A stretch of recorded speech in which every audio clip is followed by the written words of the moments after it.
तो दोस्तों कल 11 तारीख को आप लोग तैयार रहिए। दबंग सुपरस्टार खेसारी लाल यादव जी के एक बहुत ही बवाल देवी गीत आ रहा है दोस्तों, जो कि हमारे वीडियो में आप लोग पोस्टर देख रहे हैं दोस्तों जी। इस गाना को अखिलेश कश्यप जी लिखे हैं दोस्तों और बहुत ही बवाल गाना है और पहला देवी गीत है दोस्तों खेसारी लाल यादव जी के, जो को पोस्टर आ गया है। तो कल आप लोग जितने भी खेसारी लाल यादव जी के फैंस हैं तैयार रहिए बवाल मचाने के लिए और इस वीडियो को ज़्यादा से ज़्यादा शेयर कर दीजिए दोस्तों, ताकि सभी फैंस तक ये वीडियो पहुंच सके। और देवी गीत को एक रिकॉर्ड बनाना है दोस्तों, क्योंकि बहुत दिन से खेसारी भैया के गाना नहीं आया है दोस्तों विवाद के कारण। तो ये बहुत ही बवाल मैटर गाना है दोस्तों देवी गीत।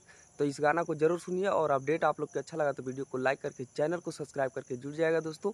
यहाँ पे दबंग सुपरस्टार खेसारी लाल यादव जी के हर न्यूज़ हर खबर सबसे पहले देखने को मिल जाता है दोस्तों। धन्यवाद।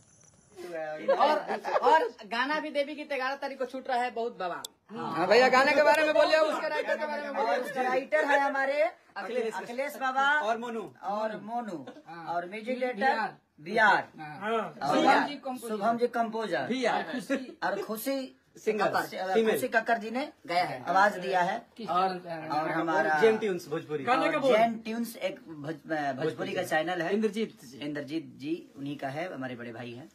तो आप लोग एकदम निश्चिंत रहिए, फाड़ दीजिए बम फाड़ करके भैया फूल अढ़ाउल कितना प्यारा नाम है।